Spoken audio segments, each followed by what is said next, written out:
Bom dia, meus irmãos. Pelo tanto que eu falei ontem, eu falei, amanhã vai ter 5 ou 6 irmãos só, acho que eles vão desistir, mas graças a Deus que estamos todos aqui. Estamos quase todos, né?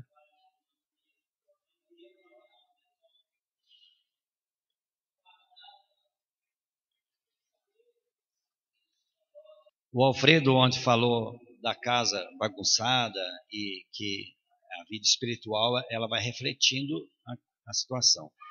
Foi a última palavra que a Valéria compartilhou com as irmãs em Cristiano, foi isso, sobre a organização da casa. Então, igual o Alfredo tá aqui hoje, irmãos, por um motivo ou outro não vieram, mas assim, não tem, é difícil ter um outro motivo mais importante do que estar aqui hoje. Ainda mais falando sobre família, né? Então, você que tem um irmãozinho chegado seu que não veio, depois fala para ele, meu irmão, você não pode fazer isso. Tá falando para o Josué aqui, o reino de Deus tem que ter pegada. O discípulo de Jesus tem que ter pegada. O que é pegada? O que é pegada? O futebol fala muito isso, né? Você gosta de futebol, Fred? Gosta. O time tem que ter pegada. O que é? Chegar junto. Aonde que isso está na Bíblia? Qual o versículo que a Bíblia manda você ter pegada? Você sabe, Josué? A Bíblia fala, vós, discípulos de Jesus, tem que ter pegada. Tem esse versículo? Tem? Pastor Eliseu, cadê você? Desde os dias de João Batista, o reino de Deus é adquirido por, tem uma tradução que fala violência, e os que se esforçam se apoderam dele. E tem outro texto lá, servir o Senhor com toda a tua força, com todo o teu entendimento. O reino de Deus tem que ter pegada. Historicamente, eu sou pastor há 33 anos. Vejo os irmãos que têm pegada e os irmãos que não têm pegada. Isso é sério, amém? Tem que ter pegada, amém, amados? Então, eu reporta para os irmãozinhos que não vieram e fala que eu mandei falar para eles, como pastor deles. Leais são as feridas de quem ama. Não tem outro lugar mais importante que estar aqui hoje. Obrigado aí pela introdução, pela pegada. Quem não esteve ontem, só para eu saber? Tem 3. Bom, então tem uma lição de casa, né, Luiz? Na hora que o vídeo for publicado, o de ontem eu vi. Mas nós falamos um pouco ontem sobre Ezequias. Eu falei que daria um tema para essa palavra de ontem, que foi Ezequias, ponha a sua carta em ordem. E a gente foi impactado pela palavra de Deus, pelo menos eu fui, ao estudar e compartilhar com os irmãos. E eu queria hoje, então, falar um pouquinho sobre Jó. Vou tentar observar mais ou menos numa mesma linha de pensamento aquilo que nós observamos na vida de Ezequias.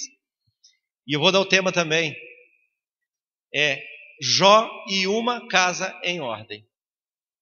Então, o Jó deve ser para nós o nosso exemplo, como Ezequias também é. Ezequias é do que nós não devemos fazer. E Jó daquilo que nós devemos fazer. Né? Vou convidar então para a gente ler Jó capítulo 1 a 5 nesse primeiro momento.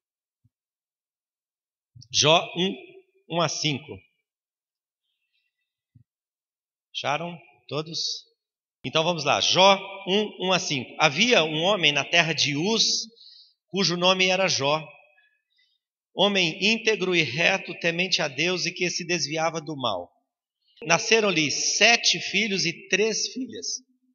Possuía 7.000 ovelhas, 3.000 camelos, 500 juntas de bois e 500 jumentas. Era também muito numeroso o pessoal a seu serviço, de maneira que este homem era o maior de todos do Oriente. E seus filhos iam à casa uns dos outros e faziam banquetes, cada um por sua vez, e mandavam convidar as suas 3 irmãs a comerem e beberem com eles. Decorrido o turno de dias de seus banquetes, chamava Jó a seus filhos e os santificava. Levantava-se de madrugada e oferecia holocausto segundo o número de todos eles, pois dizia, talvez tenham pecado os meus filhos e blasfemado contra Deus em seu coração. Assim o fazia Jó continuamente. Irmãos, ao contrário do que a gente viu com Ezequias, a gente vai observar que Jó se destaca na esfera pública e na esfera particular, familiar, íntima. E ele é um sucesso, digamos assim, usando essas palavras de hoje em dia, um sucesso nos dois âmbitos, seja no âmbito profissional, financeiro, naquilo que ele faz, e também na sua casa. E é interessante que o resumo da vida de Jó, o escritor aqui, que a gente não sabe quem é, ele faz uma descrição, e qual seria talvez o cartão de visitas de Jó? Homem íntegro, reto, temente a Deus e que se desviava do mal. Então, por aí a gente já começa a ter uma ideia, né, da grandeza desse homem de Deus. Agora, é interessante que a gente vai ver que Jó vai cuidar da sua casa, blindando a sua casa de influências externas. Ao contrário de Ezequias ter aberto a sua casa, recebido influências externas maléficas, como a gente viu, ele vai cuidar da sua casa como o verdadeiro sacerdote que ele era e que nós devemos como homens. Eu quero, nesses dias aqui eu estou falando muito para os homens, eu acho que é importante que nós homens tenhamos atenção. As irmãs também vão aprender, mas a palavra tem a ver mais conosco também. A necessidade de proteger a nossa casa sem egoísmos, sem individualismos. Olha, é tudo em prol da nossa família, da nossa casa. A gente vai ver que ele intercedia pelos seus filhos, pela sua casa, ele cuidava de tudo de forma exemplar. E a gente vai perceber como Deus, né, em toda a história, levanta homens de caráter como esse, como Jó, para realizar a sua obra. E a obra de Deus é feita por homens, mas homens que se deixaram transformar pelo Senhor e que têm a glória de Deus acima de qualquer coisa. Eu quero que Deus seja glorificado na minha vida, e esses são os homens que Deus vai usar. Por que Deus levanta homens assim, homens que têm o caráter de Cristo para fazer a obra ir à frente? Porque quando um homem de Deus age na sua vida aqui, ele não coloca o seu caráter em jogo. Ele coloca o caráter de Deus em jogo. Porque quando eu tomo o nome do Senhor, e se eu não ando segundo a palavra de Deus, eu estou manchando o nome dele. E é o que a gente vai ver em Jó. E eu não vou entrar em muitos detalhes, até porque os detalhes são muitos e não vai dar tempo. Mas eu creio que todos aqui conhecem bastante a vida de Jó. E a gente vai observar que Deus propõe a Satanás um desafio, no qual Jó é, digamos assim, o ator ali do meio, né? Olha, é o protagonista da situação. Mas Deus fala: você viu o meu servo Jó? Você viu quem ele é? Então, há um desafio, e Jó é colocado como prova, e o que está em jogo ali não é se Jó vai fracassar ou não. O que está em jogo ali é o caráter de Deus. Interessante que Satanás, logo de cara, vai jogar na cara, né? Vai jogar na cara de Deus, né? Não sei se a gente pode falar assim, mas também Jó é o que é pelo que você deu para ele. Você encheu ele de riquezas. Então, Satanás já entra com um jogo sujo, falando: só subornou a Jó. Ele é fiel porque você encheu ele de bens. Tira tudo para fazer se ele não fala mal de ti, se ele não abandona. Então, Satanás está colocando em xeque aqui, não é o caráter de Jó, é o caráter de Deus. Você está dizendo assim: olha, ele é fiel porque o Senhor deu para ele coisas. Se tirar todas essas coisas, ele vai como qualquer outro. Ah, é? Ok, então vamos testar. Vamos ver se Jó vai ser como qualquer outro. E Jó, capítulo 1, versículo 9, que a gente não leu, fala assim: Jó fala assim, olha, Satanás responde ao Senhor: porventura Jó teme a Deus em vão? Acaso não cercaste com sebe ele, a sua casa e tudo quanto tem? O Senhor abençoou a obra das suas mãos e multiplicou os seus bens. Estende a mão e toque em tudo que ele tem, que o Senhor vai ver que ele vai blasfemar contra ti na tua face. Então, irmãos, é um desafio que está proposto por Deus a Jó, mas eu queria que todos nós pensássemos que, de certa forma, guardadas as devidas proporções, há um desafio semelhante conosco também. O Senhor, quando nós tomamos o seu nome, Ele espera que nós correspondamos à altura, ao caráter dEle. E quando nós falhamos no nosso caráter como crentes, como servos de Deus, como família, o nome do Senhor é quem é desfeito, desprezado, humilhado. Então, todas as vezes que eu fracasso, eu não estou envergonhando apenas meu nome, a minha família, mas o nome do Senhor. Eu estou colocando o nome do Senhor para ser zombado. Davi, quando pecou com Batseba, foi isso que Natan falou: olha, você fez com que os inimigos falassem mal de mim. Então, Jó está diante de um desafio que é nosso também. É um desafio que está proposto, que ensina que nós devemos ter fidelidade em nossa vida, mas não é esse o foco. Nós não devemos ter como foco na vida ser fiel. O foco da nossa vida deve ser a glória de Deus refletida em mim. E é isso que o Senhor espera de nós. E lá no Éden, Satanás logrou êxito com o primeiro casal. Satanás desafiou também o primeiro casal lá no Éden. É assim que Deus disse? Ah, não. Deus está privando vocês de gozarem do melhor. Essa árvore aí não tem problema nenhum, pode comer. Puxa vida, Deus está sendo mal com vocês, pode comer. E ele logrou o êxito lá no Éden, quando o homem olhou, não resistiu à tentação e caiu no pecado. E o que aconteceu? O nome de Deus foi manchado. O pecado entrou na raça humana e aquele mandato que Deus havia dado ao homem lá de guardar, de cultivar o jardim e guardar, foi prejudicado, porque o homem saiu da presença de Deus. Irmãos, na nossa vida cotidiana também está em xeque, em jogo, o nome do Senhor.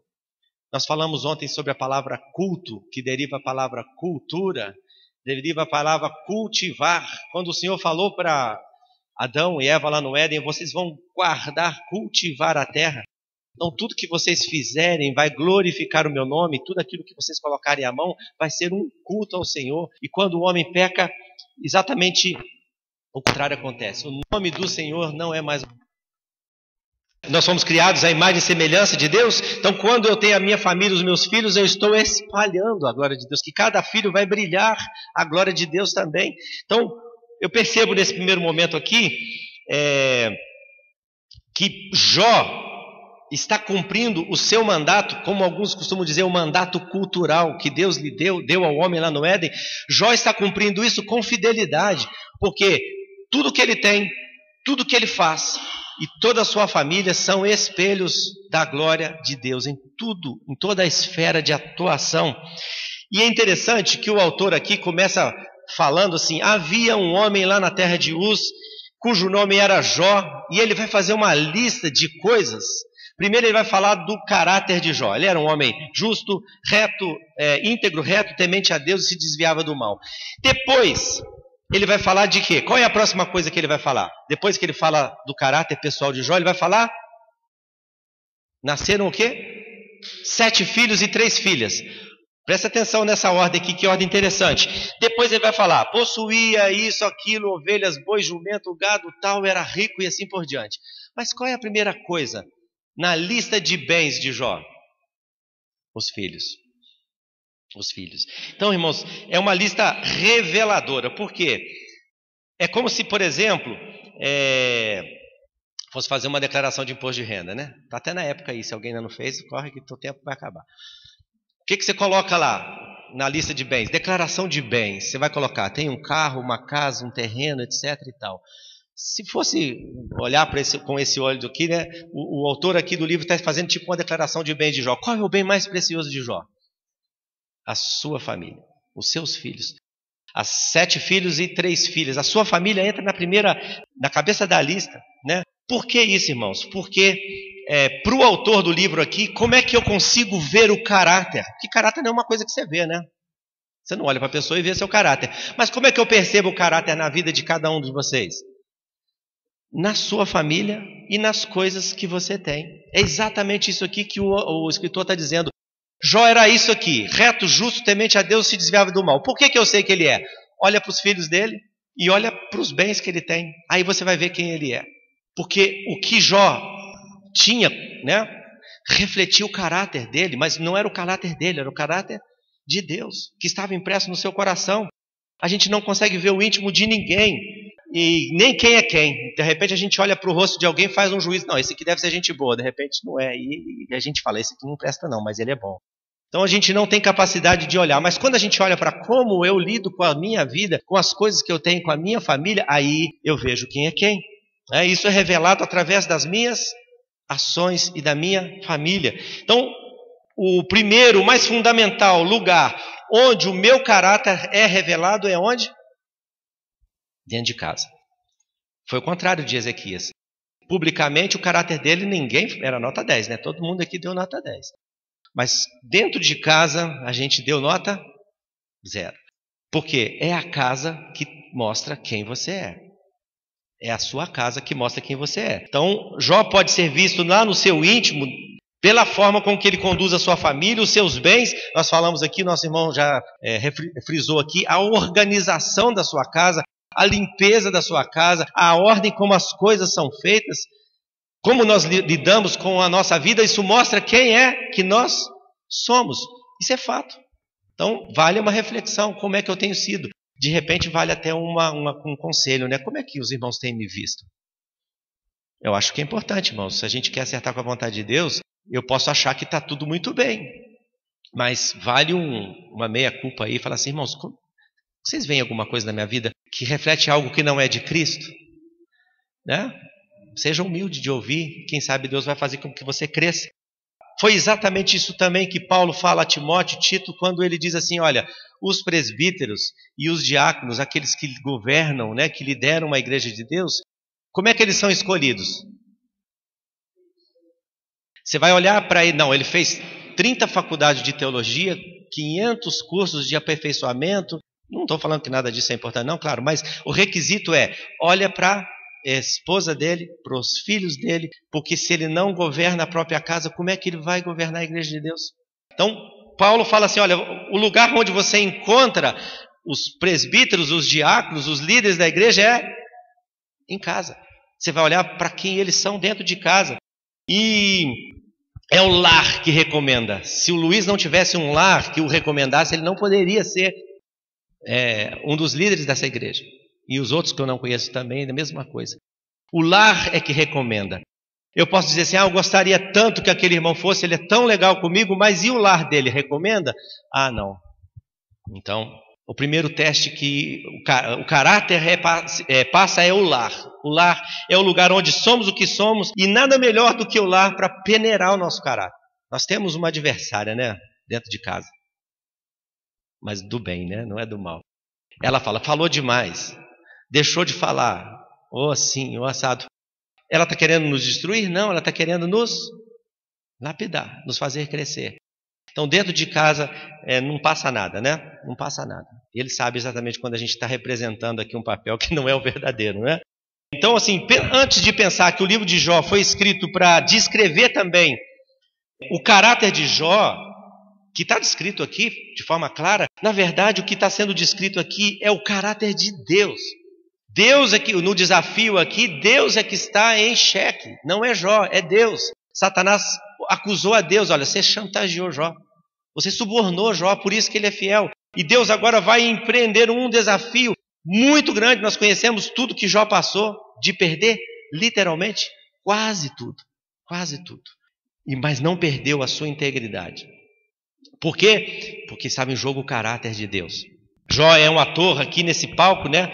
Mas o enredo aqui é a dignidade de Deus, né? E ele sofre essa acusação e Jó é vitorioso. Irmãos, então quando nós assumimos o nome de Cristo, a partir dali nós temos uma responsabilidade. Se falharmos, nós estamos manchando o nome do Senhor.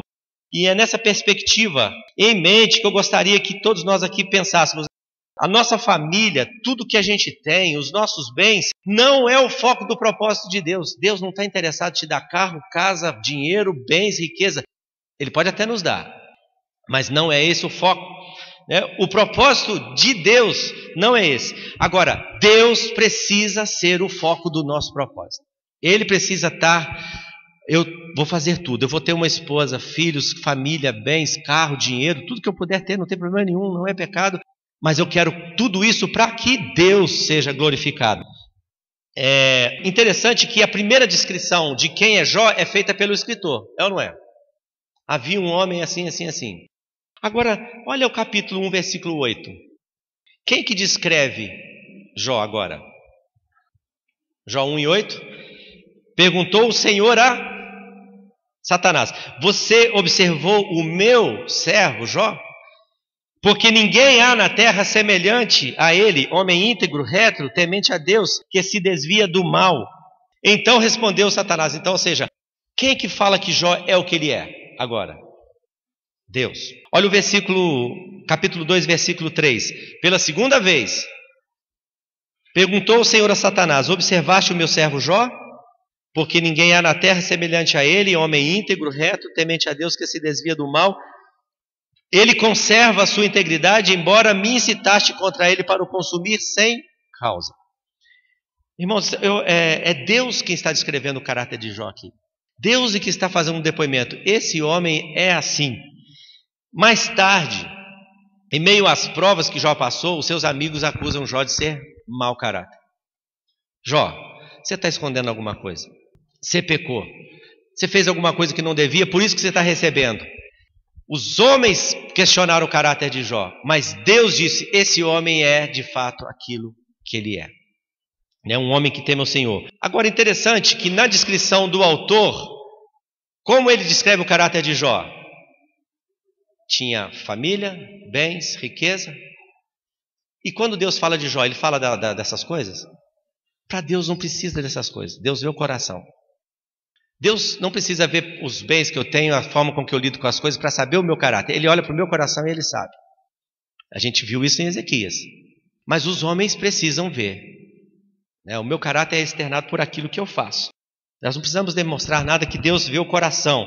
Quando Samuel foi ungir Davi, e ele não sabia que era Davi, veio os seus irmãos: é esse aqui, um homem alto, bonito, é esse aqui. Deus falou com ele: o Senhor não vê como vê o homem vê o exterior, o Senhor vê apenas olha para o coração.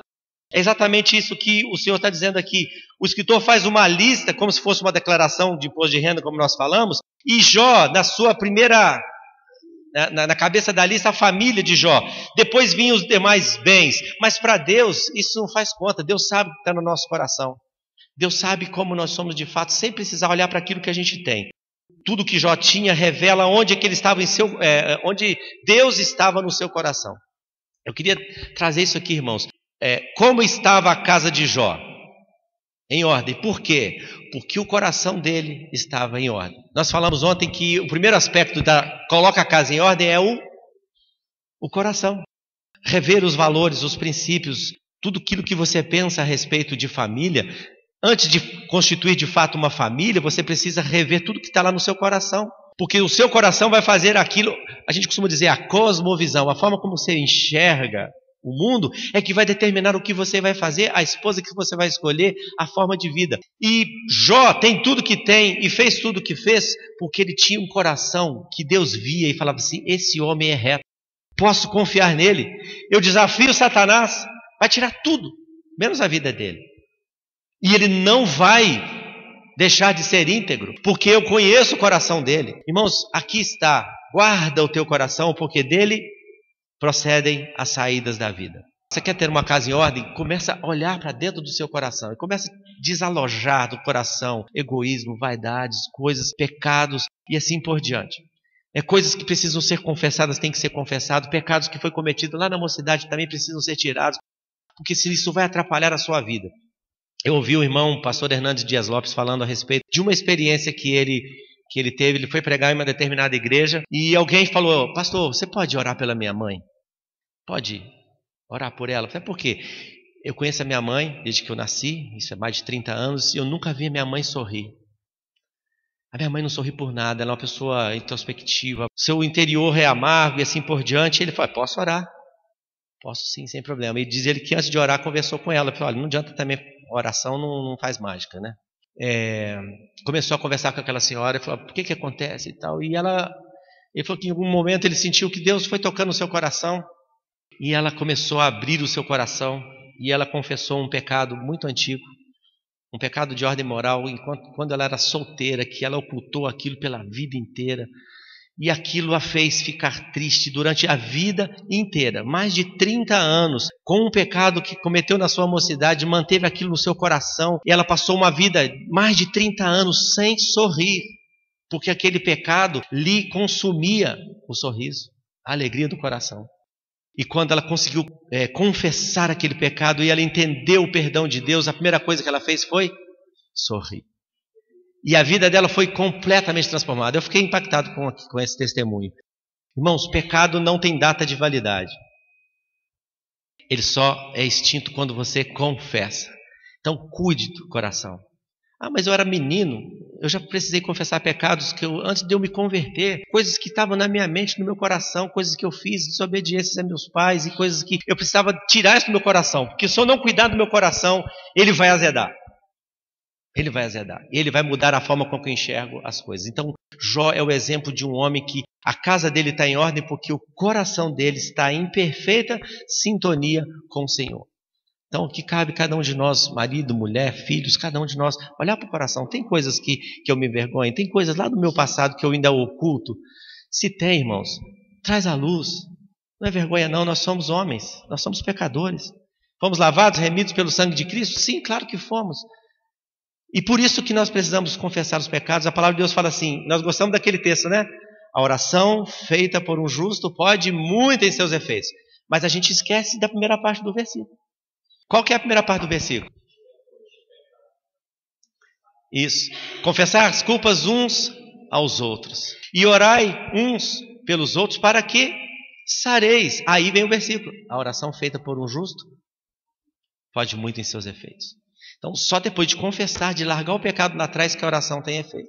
E Jó era um homem assim. Agora, vamos ver rapidamente aqui a prática de Jó. Como é que Jó lida com a sua família? A gente viu como é que Jó lida consigo. Ele está em perfeita sintonia, em comunhão com Deus. Agora, como é que isso reflete na forma com que ele lida com a sua família? Como é que o caráter dele é visto? Primeiro, na prática dos seus filhos. Olha para o texto aí. Depois de relatar aí os bens de Jó, começando com a sua família, ele vai falar no versículo 3, seus filhos iam à casa uns dos outros e faziam banquetes, cada um por sua vez, e mandavam convidar as suas 3 irmãs a comerem e beberem com ele. Interessante isso aqui, se a gente ler na entrelinha aqui do texto, não quero acrescentar ao texto, tá? Mas é uma imaginação bem provável que está aqui. A gente percebe que a bênção de Deus não estava só sobre Jó, estava nos filhos, na sua geração, porque os seus filhos já têm as suas casas. Então, o que a gente imagina aqui? Que os seus filhos já eram casados, com família, com netos. Jó já tinha netos, provavelmente. Tá? Então, eu estou lendo na entrelinha aqui. Agora, diferente do que de Ezequias, Jó, que ele se importou apenas com o próprio bem-estar em detrimento da sua família, Jó era completo com a família. Ele só era quem era por causa dos seus filhos, né? E ele só era feliz se a sua família fosse temente a Deus como ele era. Então não bastava ele ser temente a Deus, ele queria que os seus filhos assim fossem. Irmãos, eu fiquei pensando sobre isso, que o servo de Deus, nós, crentes no Senhor Jesus, precisamos deixar muito mais do que uma herança para os nossos filhos. Eu vou comprar uma casa, esse aqui é para o meu filho, quando ele casar já vai ter a casa dele. Se você puder fazer isso, faça, ótimo, uma benção. Mas mais do que uma herança, o que a gente precisa deixar no coração dos filhos é um legado. O que é um legado? Eu sei que talvez vai haver várias descrições, mas para mim, né, dentro daquilo que eu estou vendo aqui, legado é o caráter de Deus impresso nos seus filhos. Isso é um legado. Glória a Deus pelo meu pai e pela minha mãe, que viveram uma vida aqui e não nos deixou herança, materialmente falando, mas eles nos deixaram um legado. Temor de Deus. Nos ensinou a temer ao Senhor. Minha mãe chorava no pé da nossa cama, falava, se você não aceitar Cristo, arrepender dos seus pecados, você acha que o caminho da casa de oração é o caminho do céu? Não é. Você está indo para o inferno. E era assim que ela falava conosco. E ela nos levou a todos a Cristo. Então, nos deixaram um legado. Então, Jó, né, imprimiu no coração dos seus filhos o seu caráter, o caráter de Deus na vida dos seus filhos. Interessante aqui que fala que os seus filhos iam à casa uns dos outros. O que havia entre eles? Quando os filhos vão à casa um do outro? Amizade, comunhão, união. Falar, olha, domingo é lá na minha casa. Ok? Marca lá na sua agenda, domingo é na minha casa. Ó, no outro domingo é na casa do Vanderlan, no outro é na casa do Zé Augusto, já estou sabendo o nome, tá vendo? No outro é na casa do outro, e assim por diante. Vamos imaginar aqui que eles faziam uma agenda anual, eram 10 filhos, né? Eram 10 filhos. Eles têm assim, uma alegria de estar junto, eles têm prazer de estar junto. Eles parece que contam os dias para chegar o dia. Agora é na casa da Neuzete. Muito bem. As irmãs também. Com os cunhados também, né? Os cunhados eram gente boa também. E com as sogras também, com todo mundo que estava junto ali. Não tinha problema, né?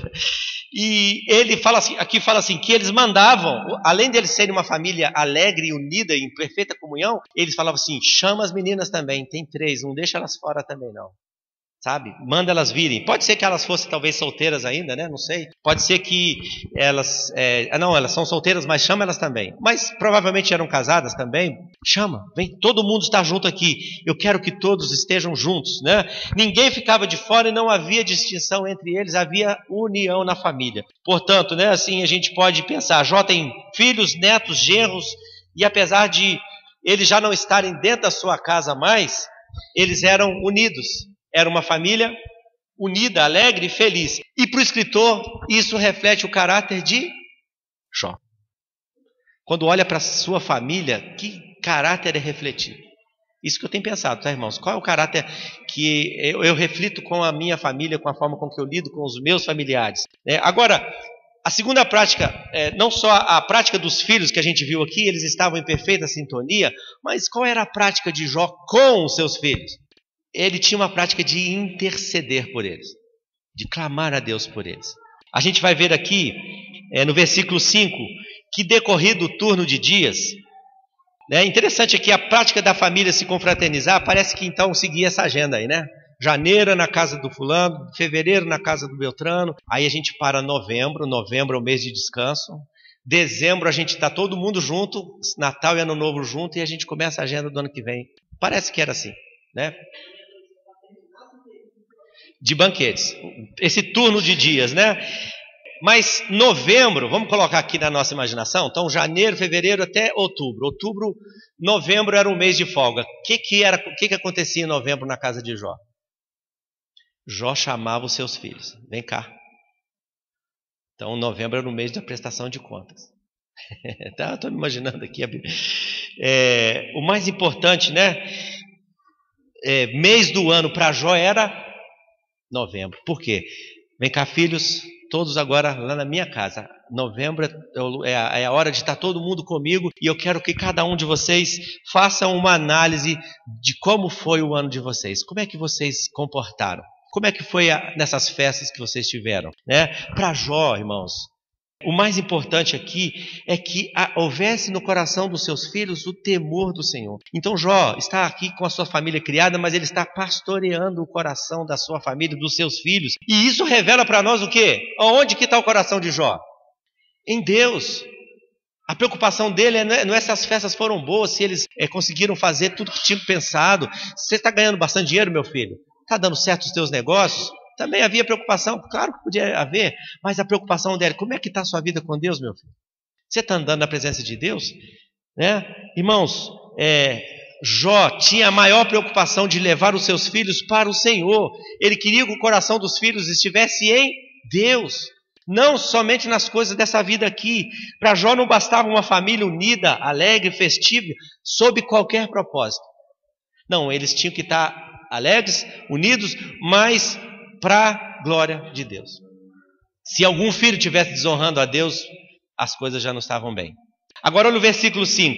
Decorrido o turno de dias de seus banquetes, Jó chamava seus filhos e os santificava. O que a gente percebe aqui? Após esse ciclo de festas aí, tinha esse mês de avaliação, Jó trazia os seus filhos à sua presença para avaliarem a sua postura. O que a gente percebe aqui? Os filhos respeitam o pai. Por quê? Porque os filhos vão. Os filhos estão lá. Novembro, a agenda dos filhos não pode ser utilizada com qualquer outra coisa. É com o meu pai. E nós vamos prestar contas a ele. Na verdade, ele estava prestando contas era ao Senhor, né? E Jó fazia o quê? Os santificava. Então, além de eles serem obedientes, Jó falava assim, vamos santificar. A palavra santificar aqui, irmãos, ela não indica aqui um ritual místico, né? Vamos fazer aqui, jogar uma água, não, nada disso. Jó chamava os seus filhos para uma reflexão. Como é que foi que você viveu esse ano? Como é que está a sua vida com Deus? Será que lá no fundo do seu coração não há alguma coisinha que começou a se levantar contra o Senhor? Jó aqui fala isso. Pode ser que lá no coração algum dos meus filhos estão blasfemando contra o Senhor. Olha, irmãos, a preocupação de Jó aqui. Jó não preocupou se você tomou prejuízo, suas vacas produziram bastante. Assim, não é essa a preocupação. Como é que está seu coração, meu filho? Está tudo em paz com Deus? Tem algum problema? Tem algum pecado que você não confessou? Então Jó chamava-os à consagração. Olha, deixa... pai, esse ano eu vacilei mesmo, eu acabei errando e fiz algumas coisas erradas. Filho, conserta agora. Sabe, não deixa entrar o novo ciclo do novo ano. Resolve essa questão. A preocupação dele era com que seus filhos fossem consagrados, assim como ele era ao Senhor. Então não tinha na mente de Jó espaço para qualquer pecado não confessado. Qualquer propósito ou projeto de vida para Jó, né, que não glorifica a Deus, que não tem a glória de Deus como foco, é perda de tempo. Ganhei dinheiro, comprei terrenos, fiz tudo, mas Deus foi glorificado? Não, então andou para trás. Não valeu a pena. Pai, esse ano eu não consegui ganhar muito não, mantive o que eu tinha, mas não consegui não. Mas você glorificou a Deus em tudo que você fez? Sim, que bom, toca o barco, Deus vai te abençoar. Agora, olha interessante no versículo, a segunda parte do versículo 5. Ele levantava-se de madrugada e oferecia holocausto segundo o número de todos eles. Quantos? 10. 10 filhos. Que interessante isso aqui, irmãos. 10 holocaustos eram feitos todo o ano. Todo o ano. A ideia de levantar de madrugada nas Escrituras sempre tem um conceito de urgência, né? De urgência, de aquilo que é prioritário, de aquilo que é uma exigência. Eu preciso fazer isso com urgência. Jó não via a hora de chegar novembro, porque ele queria que seus filhos fossem apresentados diante do Senhor, e quando chegava o mês de novembro, o que ele fazia? Levantava de madrugada. Antes do sol nascer, ele já tinha preparado 10 altares, 10 animais do seu rebanho.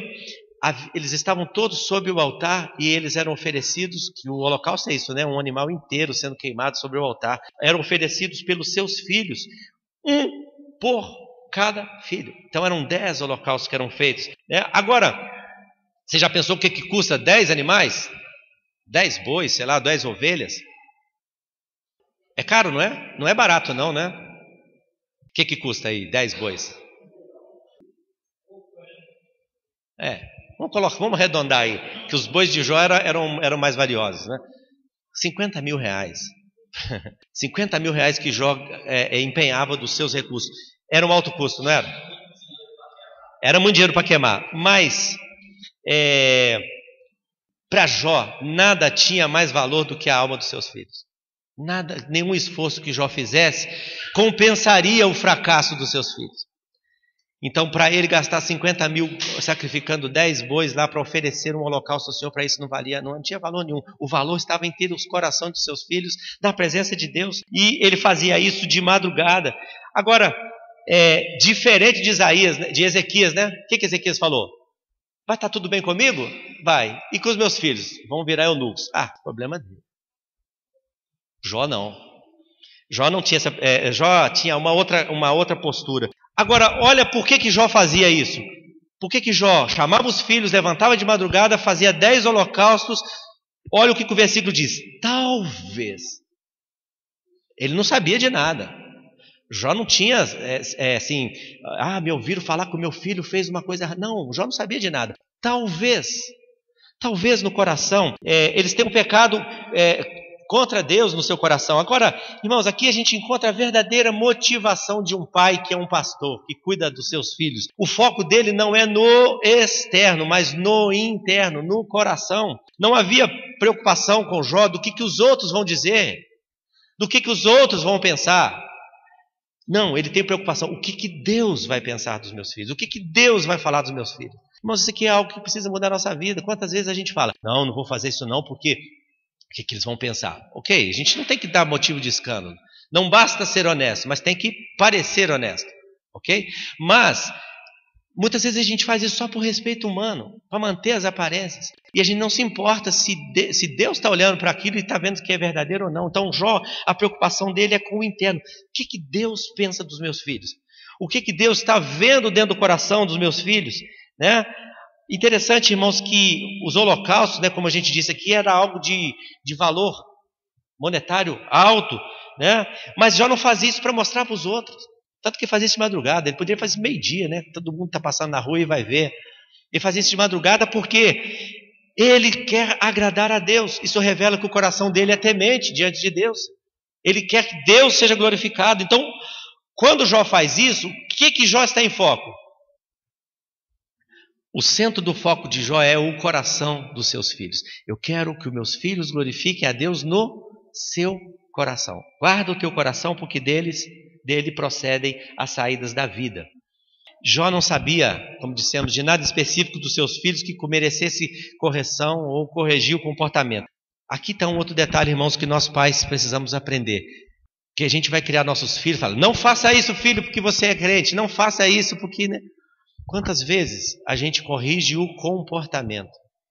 Mas Jó não corrigia comportamento. Jó cuidava do coração. Se você cuidar do coração do seu filho, o comportamento dele vai seguir aquilo que vai ser colocado no coração. Então não fica preocupado com o comportamento, não. Fique preocupado com o coração dele. A hora que o coração dele for transformado, a hora que você ganhar o coração dos seus filhos, o comportamento dele vai mudar. Ele vai parar de falar palavrão, ele vai parar de mentir, ele vai parar de fazer o que tem que ser interrompido na sua vida. Então Jó sabia que uma vez que ele alcançasse o coração dos seus filhos, o comportamento dos filhos seguiria. Era natural. Se você botar um veneno lá na fonte, vai contaminar toda a fonte. Não adianta você ficar tirando a água aqui para... Não, para de botar veneno na fonte, que aí a água vai ficar limpa. Eu fiquei pensando em outra coisa. Como é que os seus filhos, melhor dizendo, poderia blasfemar contra Deus no coração? Eu fiquei pensando nisso aqui, como é que eu posso blasfemar contra Deus no meu coração? Falar, Deus, eu te rejeito, Deus, né? Como é que é isso? Eu fiquei pensando como é que pode ser isso. Agora, como é que Jó poderia perceber que alguma coisa estava mudando nos seus filhos? Que levava a avaliação, falava, olha para o teu coração, tem alguma coisa errada? Sabe? Não sei, sinceramente eu não sei o que pode ser que Jó viu. Eu fiquei imaginando algumas coisas, se os irmãos tiverem outro pensamento também, podem cooperar. Mas na medida que o padrão de vida aumenta, na medida que o dinheiro cai mais fácil na conta, né, a vida se torna mais confortável e a prosperidade vem, isso é um fato. E não há absolutamente nada de errado nisso. Nada. E nós estamos vivendo num século de muita prosperidade, não é? A gente tem hoje recursos e nós temos a família imperial em Petrópolis, né? Museu Imperial. Eles nem tinham banheiro dentro de casa, para você ter uma ideia. Então a gente hoje vive. Água quente também não.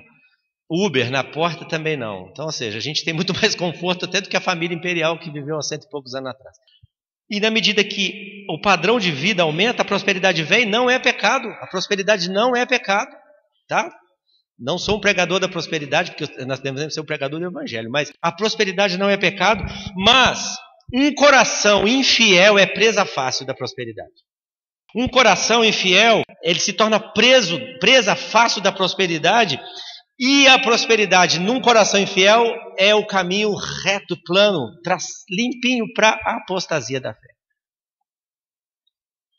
Então talvez Jó começou a ver, meus filhos estão bem de vida, todos eles estão ricos, estão tudo bem. Que medo que os meus filhos comecem a olhar para tudo isso aí e vai falar assim, nós somos, né? Somos os caras, os melhores do Oriente. Olha o que nós construímos, que império. Nem preciso de Deus. Para quê? Pode ser que no coração deles começou assim como Nabucodonosor. Olha a grande Babilônia que eu construí para a minha glória. Irmãos, é um risco que nós corremos com a prosperidade. Chegar um momento e falar assim, eu não preciso nem de Deus, não preciso nem de orar. Eu não preciso de nada, eu me basto. E é o século da prosperidade. E é o século da apostasia. O afastamento da fé. Quantos têm deixado o conforto tomar lugar? O irmão falou aqui é o melhor lugar. Muitas vezes, não, mas lá não tem ar-condicionado, está muito quente, eu não vou na reunião, não, vou assistir de casa aqui. Sabe, a prosperidade pode nos levar a blasfemar contra o Senhor, e isso é uma das formas de blasfemarmos contra o Senhor. E esse foi o alerta que Deus deu para o povo de Israel quando eles estavam nas campinas do Jordão, em Deuteronômio, quando Moisés está repetindo toda a leitura da lei antes dele entrarem na terra. Depois vocês leiam lá. Deus está falando assim: olha só, vocês vão entrar numa terra que mana leite, mel, lá tem fruta que você não plantou, tem tudo de bom. Agora, tomem cuidado, porque vocês vão chegar lá, vão encontrar casas que você não construiu, lavoura que vocês não plantou, fruta que vocês nunca botaram a mão, nunca viram na vida. Vocês vão comer, vão se fartar e vai falar assim: eu não preciso mais de Deus, eu me basto. Deuteronômio 8, depois vocês leiam lá. Exatamente esse é o alerta que Deus dá ao povo de Israel. Olha, vocês vão entrar e vocês vão se esquecer. Eu vou ler só um texto aqui. Eu não queria deixar passar esse versículo aqui, que acho que é um versículo muito interessante. Deuteronômio 8, versículo 11, ele fala assim: guarda-te, não te esqueças do Senhor teu Deus, não cumprindo os seus mandamentos, seus juízos, estatutos que hoje te ordeno, para não suceder que depois de teres comido e estiveres farto, depois de haveres edificado casas boas e morado nelas. O versículo 14, se eleve o teu coração e te esqueças do Senhor teu Deus que te tirou da terra do Egito.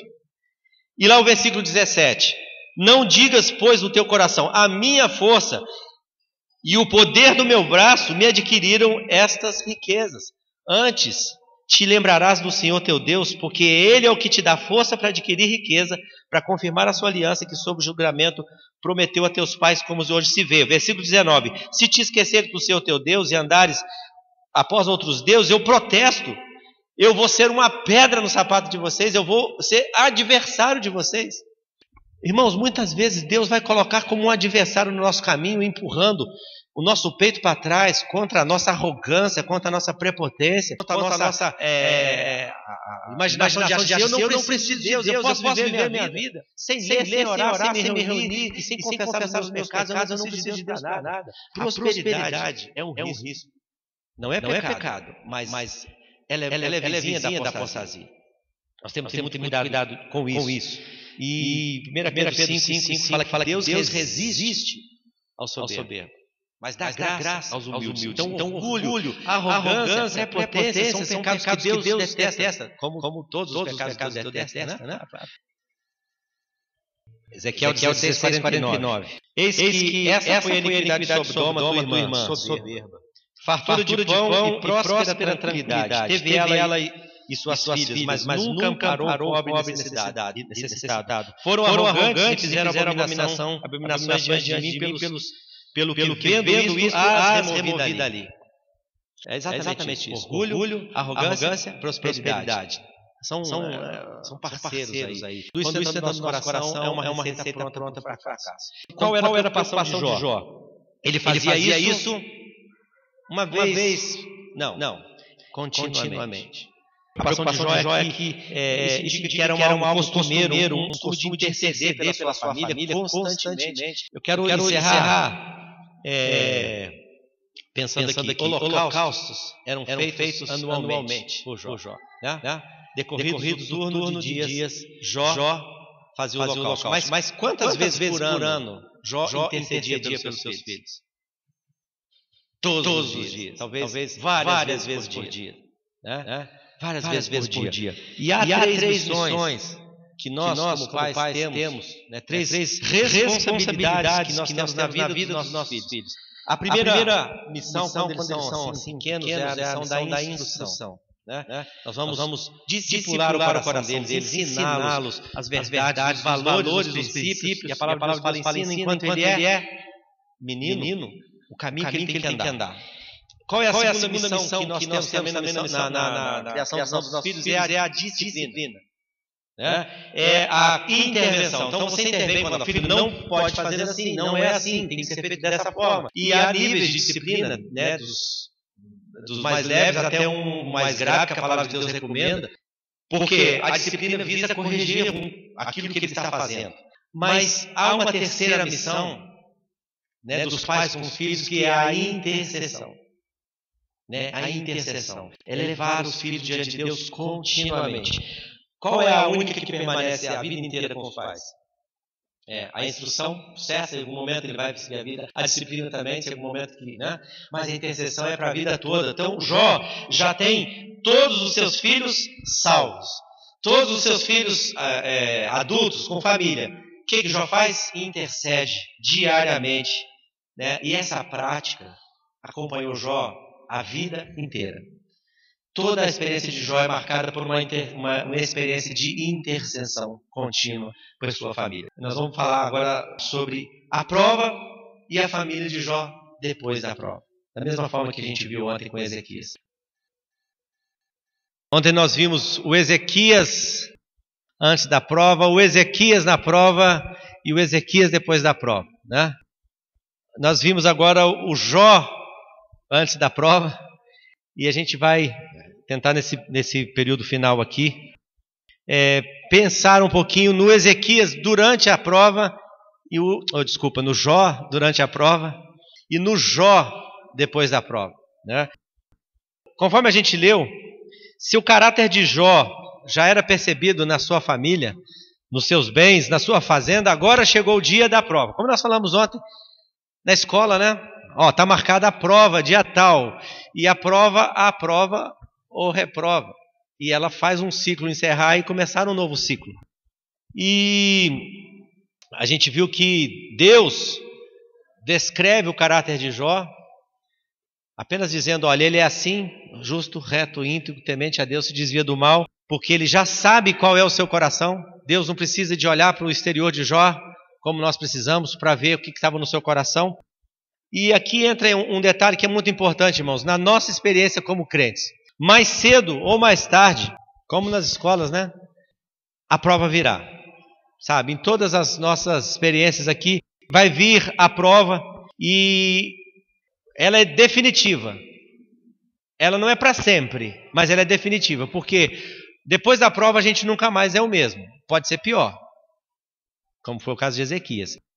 Mas Deus espera que sejamos melhores. A prova é para mostrar aprovados, né? A prova é para nos aprovar. Agora, no momento em que ela ocorre, a gente não tem como fugir dela. Sabe, em algum momento a gente pode fazer até igual a Ezequias, virar para o canto e chorar e falar, Senhor, eu fui fiel e tal. Mas não tem jeito, Ezequias não escapou da prova. Ele passou 15 anos de prova, foram 15 anos. Os 15 anos que ele teve acrescido da sua vida foram os anos da prova. E ele foi reprovado. Agora, o teste do caráter de Jó agora vai ser muito agudo, muito forte. Nós conhecemos a história. E é Deus quem propõe essa prova. Então, irmãos, Deus não nos tenta. A palavra de Deus fala que não vem sobre nós sua tentação, senão humana. Mas Deus permite que passemos por provas. Há um hino que nós cantamos lá na casa de oração, não sei se vocês conhecem, que fala assim, Deus é fiel. Ele canta assim, Deus é fiel a justas aflições que a nós melhor convém.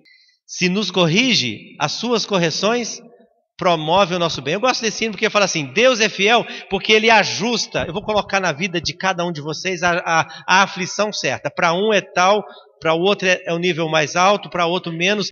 Ele ajusta as aflições de acordo com o que é conveniente para nós.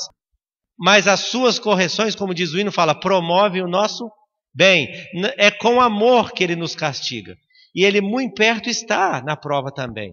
Sabe? Então a prova vai vir, né? Deus permite e Deus quer que nós sejamos provados. Por quê? Ele quer que a gente avance. Ele não quer que a gente fique estacionado, parado aqui. A prova é para a gente ir para um novo estágio, para uma nova etapa. E somente a prova é que vai poder calar a acusação que Satanás fez contra Deus. Se Deus não topa, se Deus não permite Jó passar pela prova, Satanás fala, tá vendo? Nem coragem de testar você teve. Então Deus permite a prova em nós para quê? Para calar a boca do diabo. Para mostrar para o diabo, olha, ele é fiel no coração, não é porque eu subornei ele não. Quando está tudo bem, com família, com recursos, com saúde, dinheiro no bolso, fica fácil manter a pose, né? Fazer a cara que está tudo legal, que está tudo bem. Mas a prova, ela nos ensina e a gente pode ter certeza de duas coisas diante da prova. É lícito e bom ter tudo que a gente tem. Não é pecado ter dinheiro, não é pecado ter as coisas, bens, riqueza, nada disso é pecado. Mas É lícito e bom também quando Deus tira algo da nossa vida e nos testa. Foi exatamente isso que Jó falou. Deus deu, Deus tomou. Por que Deus pode dar? Por que Deus só pode dar? Ele pode dar e pode tirar. E Ele é bendito quando dá e Ele é bendito quando tira. Glória a Deus quando Ele nos dá um carro novo e glória a Deus quando a gente só pode andar a pé.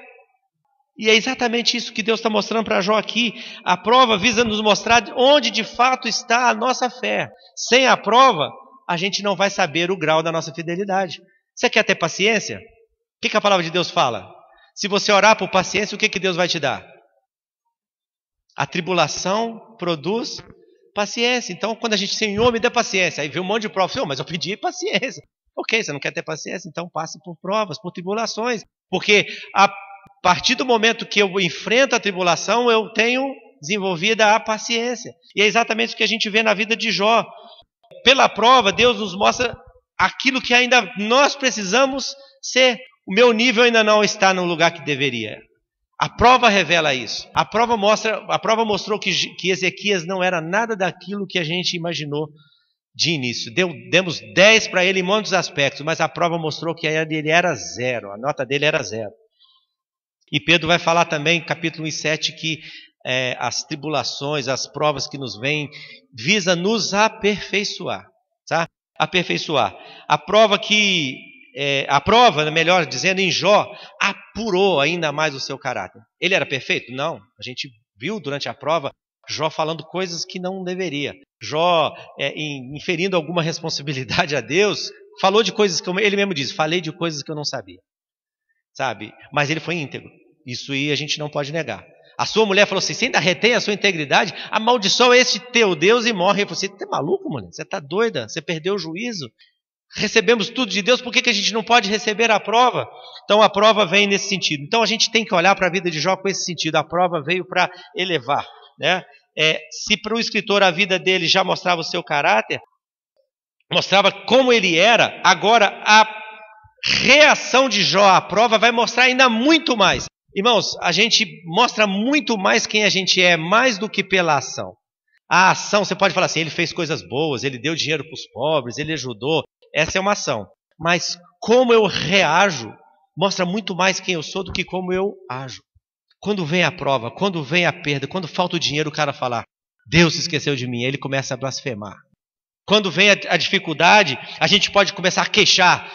Senhor, eu fui fiel, olha tudo que eu fiz, como Ezequias fez. Né? Está sendo injusto, está tudo errado. Então, você é conhecido muito mais pela sua reação do que pela sua ação. E o que Jó faz durante todo o momento da prova? Ele não chuta o balde. Ele não entorna. O que a gente pode fazer diante da prova? Pode chutar o balde e falar, tá certa, você está certa, mulher, eu vou amaldiçoar Deus mesmo e vou morrer. Desgraçado é mesmo o dia que eu nasci. Ele falou isso aqui. Era melhor a minha mãe ter abortado. Então, na prova, Ezequias falou, Senhor, eu não quero morrer. Senhor, me dá mais anos de vida. Na prova, Jó falou, é melhor morrer. Era melhor nem ter nascido. Né? Foram poucos e maus esses dias, então era melhor, mas Jó permanece firme. Mesmo ele, naquele momento de dificuldade. Na prova, a gente pode ficar amargurado, falar assim, eu estou passando em prova por causa dela ali, ela que fez isso, que a gente pode culpar os outros. Na prova a gente pode inventar, arrumar um monte de desculpa e um monte de culpados para aquilo que a gente está passando. E aí muitas vezes a gente fica na prova insensível, né? Fala, puxa vida, lá, aquele está indo bem, eu estou mal, eu estou passando dificuldade, ele nem olha para mim, ele não me ajuda, tadinho de mim. Né? A prova pode nos levar a culpar os outros. Né?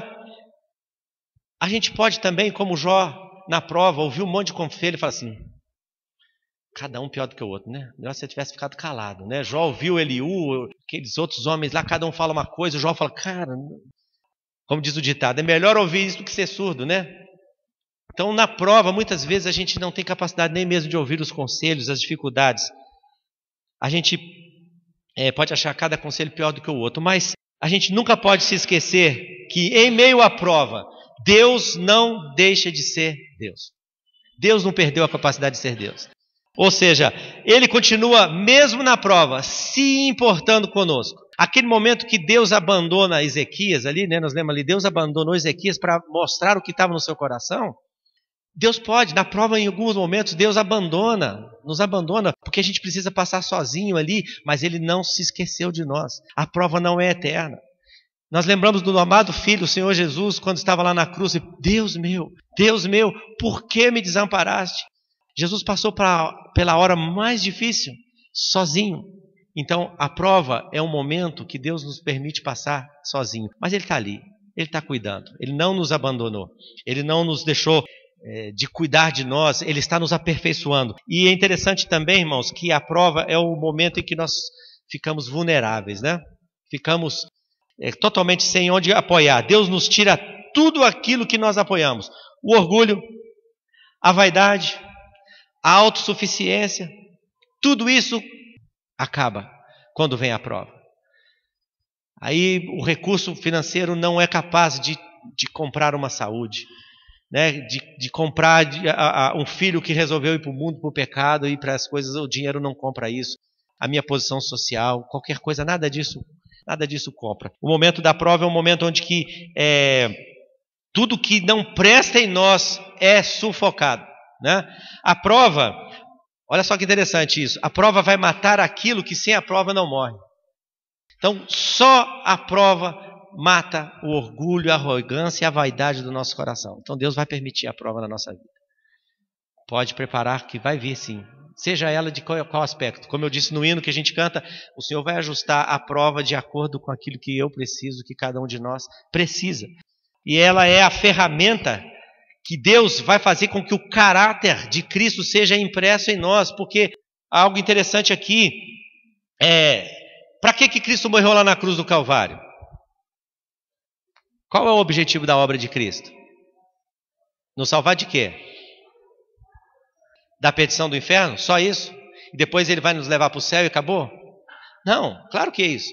Mas a obra de Cristo tem um grande objetivo: tirar um caráter contaminado pelo pecado, impresso lá no Éden por Adão, e imprimir o caráter de Cristo em nós. E Ele vai fazer isso através de provas. Olha o que o escritor aos Hebreus no capítulo 2 fala assim: Jesus, por um pouco de tempo, por causa da paixão e da morte, se tornou inferior aos anjos.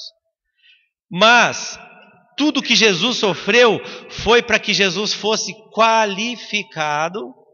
Lá tem uma tradução que fala aperfeiçoado, não é no sentido de que Jesus era imperfeito, não, nada disso, mas ele foi qualificado porque ele nunca foi sujeito à obediência, então Jesus foi qualificado com os sofrimentos, com as provas, com a dificuldade.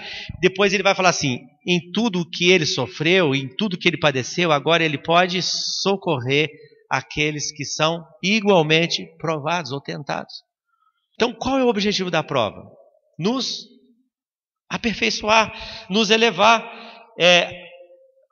Isaías 53 fala que Jesus era um homem de dores, experimentado nos trabalhos, como um de quem os homens escondiam o rosto, era desprezado. Então Jesus era conhecido como o homem de dores, não tinha aparência, parecer nem formosura. Olhando para ele, nenhuma beleza vimos para que o desejássemos, mas ele foi ferido por causa dos nossos pecados.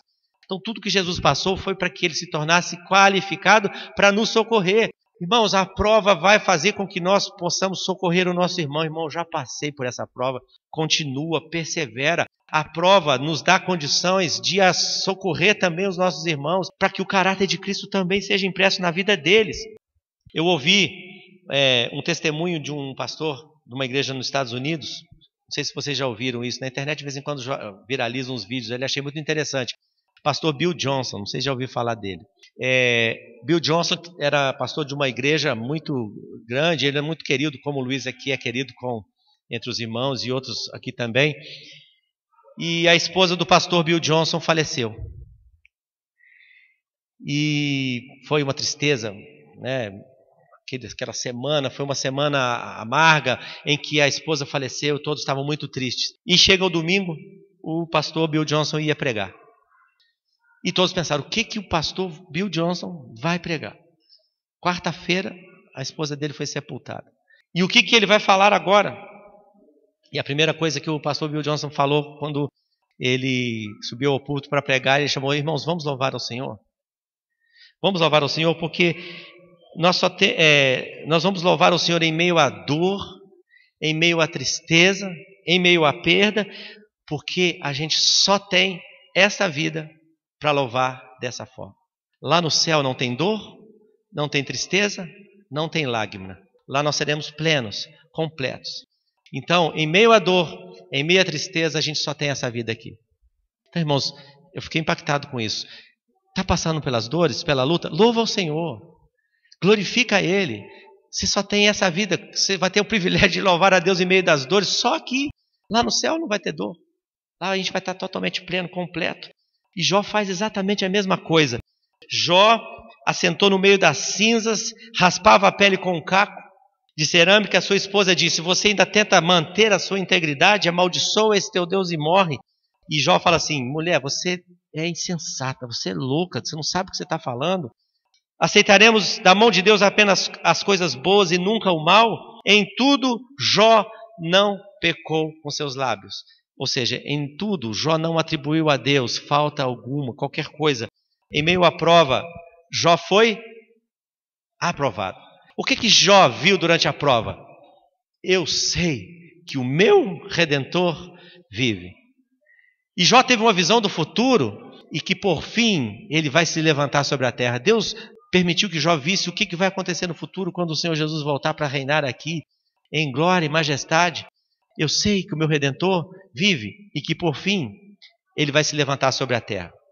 E caminhando agora para o final, eu vou convidar vocês para abrir lá em capítulo 42 de Jó. Esse é o Jó da prova. Esse é o Jó no meio da prova. Um homem que perdeu tudo. Tudo. Pensa naqueles filhos, irmãos. Quando eu falei de uma prova aguda, você já pensou? 10 filhos. Morreram 10 filhos. Não sei. Talvez as esposas deles. Talvez os filhos deles. Tudo aquela família bonita que de 10 em 10 meses se reunia, tudo aquilo acabou. Da noite para o dia. Não é uma brincadeirinha, não. Sabe? Não é uma brincadeira. Não foi uma doença como aquela de Ezequias, não. Ele perdeu tudo. Tudo. Os amigos, tudo foi embora. Riqueza, saúde. Só ficou ele e a mulher lá, rapando caco de telha naquelas chagas. O homem de um dia para a noite passou uma desgraça enorme. Uma prova que nós não temos capacidade nem de imaginar. Agora, capítulo 42, fala assim: então respondeu Jó ao Senhor. Depois de tudo que passou, aquelas conversas todas ali, o que o Jó fala assim? Bem sei que tudo podes, nenhum dos teus planos pode ser frustrado. Quem é aquele, como disseste, que sem conhecimento encobre o conselho? Aí ele vai agora se arrepender. Arrepender aqui é mudar o pensamento. Ele olhava para Deus de uma forma, agora ele vai olhar de outra. Ele vai dizer: na verdade eu falei do que não entendia. Coisas maravilhosas demais para mim, coisas que eu não conhecia. Escuta-me, pois, havias dito, e eu falarei. Eu te perguntarei e tu me ensinarás. Eu te conhecia só de ouvir. Agora os meus olhos te veem. Por isso eu me abomino, me arrependo no pó e na cinza. Mas era o lugar que ele estava. Mas agora o seu interior, o seu coração, mais uma vez, se arrepende. Tendo falado o Senhor essas palavras a Jó, o Senhor disse também a Elifaz, o temanita: a minha ira se acendeu contra ti e contra os teus 2 amigos, porque não disseste de mim o que era reto com o meu servo Jó. Tomai, pois, 7 novilhos, 7 carneiros, e ide ao meu servo Jó e oferecei holocaustos por vós. O meu servo Jó orará por vós, porque dele aceitarei a intercessão, para que eu não vos trate segundo a vossa loucura, porque vós não disseste de mim o que era reto, como o meu servo Jó. Então foram Elifaz o temanita, Bildade o suíta, Zofar o naamatita, e fizeram como o Senhor lhes ordenara. O Senhor aceitou a oração de Jó. Irmãos, o que a gente enxerga aqui agora? Pensa bem, Jó ainda está no pó e na cinza, não tem nada, está derrotado ainda. Mas o que acontece? A restauração de Jó começa onde? Recomeça onde? Aqui, no coração. No pó ele já estava. Mas aí Jó, ele se aprofunda ainda mais no pó, mas não no pó físico ali, mas no pó do seu coração. Senhor, eu preciso mais de Ti. Eu preciso mais do Senhor. Quando ele fala que ele se arrepende, ele está assim, Senhor, eu tinha um conceito muito claro a seu respeito, mas ele era muito superficial. Eu só conhecia o Senhor de ouvir falar. Agora eu vi o Senhor com os meus olhos. Não literalmente, mas eu vi toda a sua ação. Agora eu consigo te enxergar de uma forma diferente. E isso é arrependimento, irmãos. E isso é uma mudança de coração. Jó está escavando ainda mais profundamente os alicerces do seu coração, afundando ainda mais na rocha. Jó está aprofundando mais ainda. Ele torna-se agora mais ouvinte do que falante, e ele reconhece que Deus está por trás da prova. Deus é que está fazendo tudo. Eu falei coisas que eu não imaginava. Sabe? Eu falei daquilo que eu não entendia. E ele reconhece assim, Senhor, eu sei que o Senhor pode tudo. E nenhum dos teus planos pode ser frustrado. Homem nenhum intervém nos planos de Deus. Sabe? Senhor, louvado sejas pelo plano que a Cristo todo o senhorio dá. É um hino que nós cantamos também. O Senhor não, nenhum plano pode ser frustrado. Ele reconhece que na prova Deus é suficiente. Mais nada. Nem a sua mulher, nem a sua esposa. Mais do que saber por que ele estava sendo provado. Ele fala, eu não preciso saber por quê, mas eu preciso saber que Deus é suficiente. Deus é tudo para mim. Deus não revela apenas o macro, né, da nossa vida, mas ele revela o micro, aquela parte mais íntima, né? E ele reconhece que apesar dos caminhos de Deus estarem além da nossa compreensão, a gente não tem direito de criticar a Deus da forma com que Ele nos trata ou da forma com que Ele age. E mesmo quando Deus parece alheio a nós, parece que nos abandonou, Ele está ali, do nosso lado. Mesmo Jó tendo sido orgulhoso em algum momento, questionador, falou coisas que não devia, ele sabe, ele encontra contentamento em encontrar comunhão com Deus nesse momento depois da prova. Né? E ele vai dizer, Senhor, agora eu vejo o Senhor. Eu ouvia do Senhor, mas agora eu te vejo. Então a prova, irmãos, vai nos fazer andar perto dele, ver a Deus, tá? Não é ver. Homem nenhum viu a Deus, a gente vai ver um dia, mas a gente vai reconhecer o Senhor nos nossos caminhos e Ele vai endireitar as nossas veredas. A prova nos faz ver que Deus estava ali o tempo todo. Interessante que lá no capítulo 38:1, quando Deus começa a falar com ele, Deus aparece para Jó no meio de um redemoinho, talvez um vento soprando, alguma coisa ali que aconteceu, né? Mas não apareceu nenhuma forma física ou específica de Deus ali. Mas tudo que Deus diz, tudo que Deus fez através da vida de Jó, revelou Deus para ele. E ele falou, eu vi, eu estou vendo o Senhor agora. Então, quando a gente sai da prova, a prova nos faz ver o Senhor. Ele esteve todo o tempo ao nosso lado. Pela palavra, Deus se revela a nós. E nas experiências que a gente passa, a gente conhece o Senhor na prática. Quando a gente lê a palavra de Deus, a gente está vendo o Senhor ali, aquilo que Ele é. Mas na prática, nas experiências, nas lutas, aí a gente vai ver de fato quem Ele é para nós, a experiência pessoal que nós temos com o Senhor. É interessante também que, se Jó já tinha um relacionamento íntimo com Deus, ele agora aprofunda ainda mais o relacionamento com Ele. Se Jó já era íntimo de Deus, agora ele era muito mais perto dele. As provas imerecidas que muitas vezes a gente acha que passou, nos permite aproximar mais de Deus.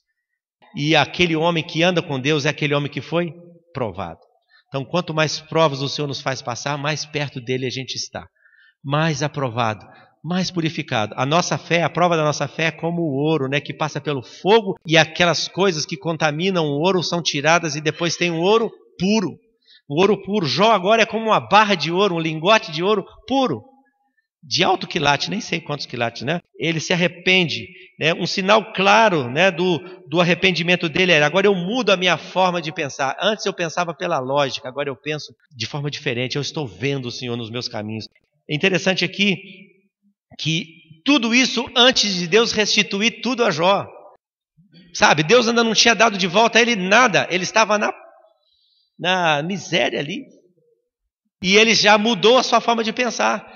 Por quê? Senão Satanás ia dizer assim, mas ele voltou a confiar no Senhor porque o Senhor deu tudo antes dele. Não, Deus está vencendo o desafio com Satanás, mostrando Jó voltando à razão e à comunhão íntima com ele ainda na prova. Então Satanás foi totalmente silenciado porque Jó mostrou a sua integridade ainda lá no pó da cinza. Olha o versículo 42:7. no finalzinho. O meu servo Jó. Deus está falando. Olha o versículo 8, a primeira parte. O meu servo Jó. Olha o versículo 8 ainda. O meu servo Jó. Final do versículo 8. Meu servo Jó. O que Deus está dizendo aqui? Ele é meu. Ele é o meu servo. Sabe? Ele é meu servo. Ele está andando na minha presença. Assim como no início do livro, né, nós vimos que o autor, tanto o autor quanto o próprio Deus testemunha do caráter de Jó. Deus fala assim, ele é o meu servo, não se metam com ele. E Deus fala assim, amigos de Jó, venham cá. Pega 7 novilhas, né, 7 carneiros, e vai lá ao meu servo Jó, e o meu servo Jó vai orar por vocês, porque vocês falaram o que vocês não sabiam. Irmãos, eu fiquei pensando aqui, Deus também tratou com os amigos de Jó. Sabe? Uma coisa que eu aprendo aqui é assim, se alguém está na prova, cuidado. Se Deus está dando uma coça em alguém, não entra não, que senão vai levar também. Vai sobrar varada para você também. Então a gente tem que tomar cuidado quando tem alguém passando na prova. Está vendo? Foi fazer negócio errado, está vendo? Foi fazer isso. Irmão, se você se meter na prova alheia sem saber, você vai levar também varada. Deus vai tratar com você também. E os amigos de Jó são tratados, são corrigidos. Só vocês não falaram o que era reto. O meu servo Jó, ele fala o meu servo Jó 4 vezes. Então, quando alguém está na prova, não vamos criticar, não vamos julgar, a gente não sabe o que está por trás, o que Deus está fazendo na vida dele. Vamos orar por ele, vamos ser um suporte para ele, vamos clamar a Deus por misericórdia, mas em momento nenhum vamos fazer qualquer juízo de valor. Ah, tá vendo? Vanderlan foi fazer aquilo, ó, tá vendo? Tá pagando, ó, pago. O que se faz, aqui se paga, né? A gente costuma fazer isso. A gente olha para alguém em prova e julga segundo os nossos valores. Vocês lembram do irmão mais velho da parábola do filho pródigo? O filho mais novo foi para o mundo e fez o que fez e voltou. E quando volta, o filho fala assim, eu não vou entrar. Esse teu filho fez isso, fez aquilo. Vocês já perceberam o que o filho mais velho falou? Esse teu filho gastou dinheiro com prostituta, com isso, com aquilo. Mas Jesus, quando você lê o que o filho mais novo fez, em lugar nenhum fala que ele gastou dinheiro com prostituta. Quem está falando isso é o filho mais velho. Por quê? Porque provavelmente é o que ele teria feito se ele tivesse saído de casa. Provavelmente era o que ele teria feito. Então, irmãos, quando a gente emite um valor, a gente está espelhando o nosso erro, o nosso pecado no outro. Fala, tá vendo? Foi ser infiel, tá vendo? Né? A gente tem essa mania, a gente aponta, mas a gente está refletindo aquilo que está dentro do nosso coração, sabe? Então, os amigos de Jó entraram na briga e levaram varada também, merecidas varadas, né? E a gente precisa cuidar daqueles que passam pelas provas. E a gente não pode ser agente de Satanás para agravar a prova daquele que está sendo provado. A gente precisa ser tratado, senão a gente vai ser tratado por Deus, né? Deus chama agora os seus amigos, e não sei se vocês perceberam aqui, ele fala assim, chama Elifaz e os outros 2 amigos, mas eram 4 amigos. Eliú não foi chamado, né? Eliú não foi chamado para ser corrigido, né? Não sei porquê, mas talvez porque tudo que Eliú falou, se a gente observar os discursos dele, foram os discursos mais perto da verdade possível. Eliú foi um cara sensato. Então, seja como Eliú na prova, né? Fala pouco, fala acertado, clama a Deus para aquele que está passando na prova, seja solícito, mas não emite juízo de valor, né? É interessante que os seus amigos agora vão a Jó, chegam lá, provavelmente se assentam naquele pó de cinza junto com o Jó ali, e Deus manda que Jó ore por eles. E eu fiquei pensando, que bênção, né? Que bênção é receber a oração de alguém que passou pela prova. É bênção receber a oração de alguém que foi experimentado, foi provado. Eu não sei, eu tenho alguns irmãos na minha experiência que quando a gente está com dificuldade, a gente sempre fala com eles, aqueles irmãos são como um bálsamo, né? Eles vêm, eles trazem a bênção de Deus sobre nós, eles nos abraçam, eles não nos julgam, eles nos ajudam ali na hora da dificuldade. E eu vou finalizar agora pensando como foi a família de Jó depois da prova. Sabe, se a família dele era tudo aquilo que nós vimos, o que é agora? Olha o relato do capítulo 42 e 10. Mudou o Senhor. O versículo 9, né? Fala assim, fizeram como o Senhor lhes tinha ordenado e o Senhor aceitou a oração de Jó. E o versículo 10, mudou o Senhor a sorte de Jó quando orava. Olha, interessante isso aqui, irmãos. Não é depois que ele orou, nem antes que dele orar. É enquanto ele orava. Deus mudou a sorte de Jó e o Senhor lhe deu em dobro tudo quanto tinha. Agora, isso foi imediato? Vocês acham que Jó abriu o olho e já tinha tudo de volta? Não, não foi. Até porque um filho leva 9 meses para nascer. E ele teve 10. De novo. Então, Deus começou a restituir tudo num período de tempo. Prova, continua na prova. Agora ele está sendo aprovado, ele está sendo mostrado. Então vieram todos os seus irmãos e todas as suas irmãs e todos quantos dantes o conheceram e comeram com ele na sua casa. E se condoeram dele, e o consolaram de todo o mal que o Senhor lhe havia enviado, e cada um lhe deu um dinheiro e um anel de ouro. Assim abençoou o Senhor o último estado de Jó mais do que o primeiro, porque veio a ter 14.000 ovelhas, 6.000 camelos, 1.000 juntas de boi, 1.000 jumentas. Também teve outros 7 filhos e 3 filhas. Chamou o nome da primeira Gemima, da outra Késia, e da terceira Queren Apuc. E em toda aquela terra não se acharam mulheres tão formosas como as filhas de Jó. Mulheres bonitas, né, como diz, de parar o trânsito, né, bonitas, né, vistosas e assim por diante. E seu pai lhes deu herança entre seus irmãos. Depois disto, viveu Jó 140 anos e viu a geração, e viu a seus filhos, aos filhos de seus filhos até a 4ª geração. E o versículo mais, que olha, arrepio morreu Jó velho e farto de dias. Irmãos, não precisa de falar mais nada, né? Acho que a leitura aqui já é suficiente. O que Deus fez com Jó? Né? Como eu falei no primeiro, é um relato fantástico, sensacional. A gente quer ser Jó, mas não quer passar pela prova. Mas só pode ser Jó depois da prova, se passar pela prova, né? Antes mesmo dele ser restaurado, ele ora pelos seus amigos, e enquanto ele ora, Deus muda a sua sorte. Deus dá uma guinada de 360 graus. Deus lhe dá em dobro tudo quanto ele possuía. E assim como a gente vai ver, a gente viu no início do livro, que a descrição dos bens dele revela o caráter dele, a mesma coisa aqui, o escritor está dizendo, ele voltou a ter, agora é em dobro. Se o caráter dele era visto porque ele tinha, agora o caráter dele é muito maior porque ele tem em dobro. Sabe, ele tem porção dobrada de caráter de Cristo, de Deus nele, ele está renovado. Interessante aqui, que olha, não sei se vocês perceberam, qual foi a primeira coisa que voltou para Jó? Olha o versículo 11. Então vieram a ele todos os seus irmãos voltaram para ele. Ou seja, a comunhão voltou à vida de Jó, ele voltou a ter comunhão com seus irmãos. Os seus irmãos retornam, ele voltou a ter amigos novamente. Deus deu de volta para ele. A sua saúde retorna, porque ele está sentado agora à mesa e começa a comer. Quem está doente não tem vontade de comer. Ele está com a saúde restaurada. E o sentido da vida retorna porque ele recebe consolo. Eles consolam Jó. Fala, Jó, Deus agiu fortemente na sua vida, mas Deus vai te dar em dobro. Interessante, irmãos, que Jó teve humildade para recomeçar.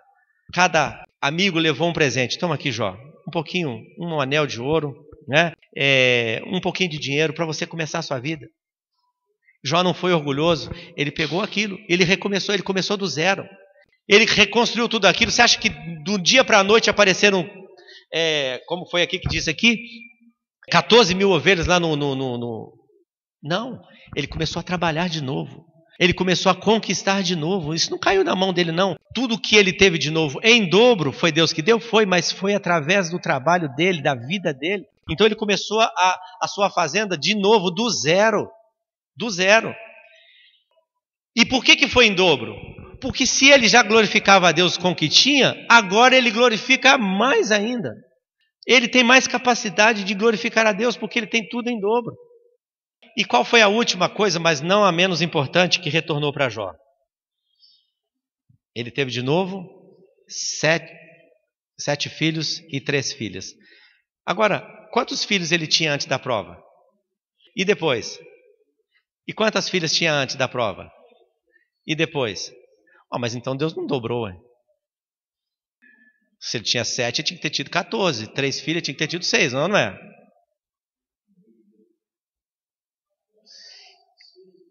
Sim, também.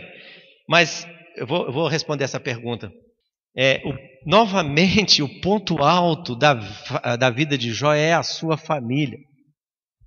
É a sua família. Gemina, Késia e Queren Apuk são as mulheres mais lindas que existem. Isso mostra o caráter de Jó.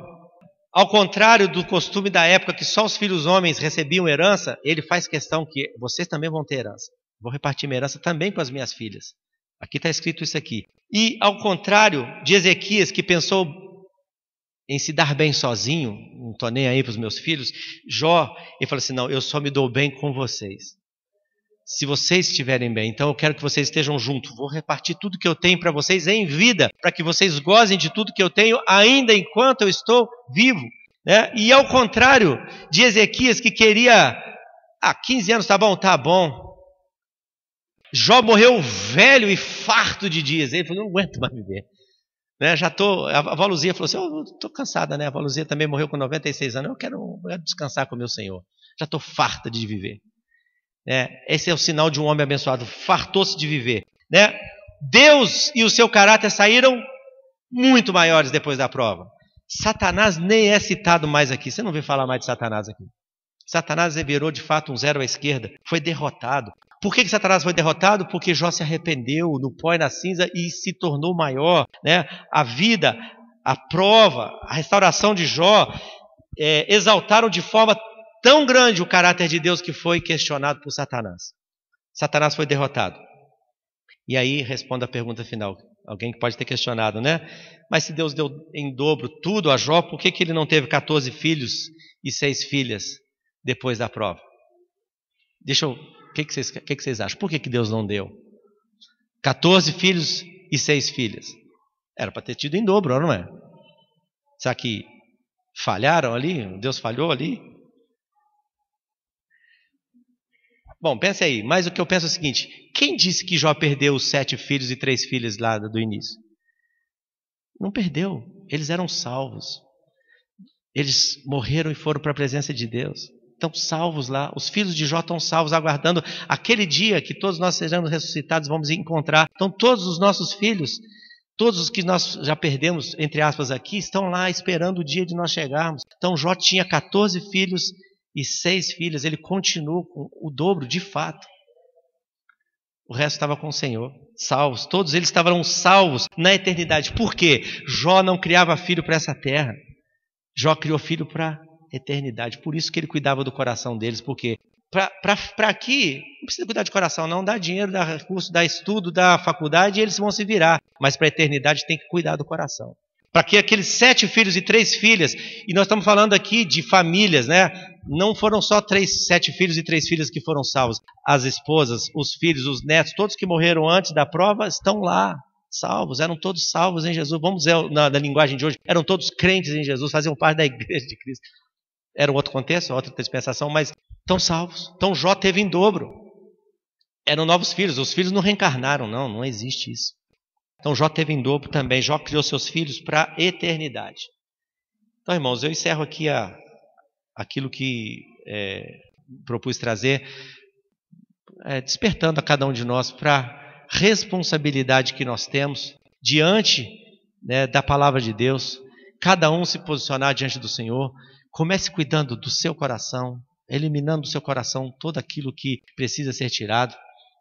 A nossa irmã sugeriu que nós orássemos, em especial pelos homens, sabe, irmãos, porque a luta hoje, a luta dos homens é muito grande, porque nós somos atacados de diversas formas e Satanás ataca essencialmente a figura masculina dentro do lar, porque se ele destruir a figura do homem, ele destrói toda a família. Se ele destruir a família, ele destrói a igreja.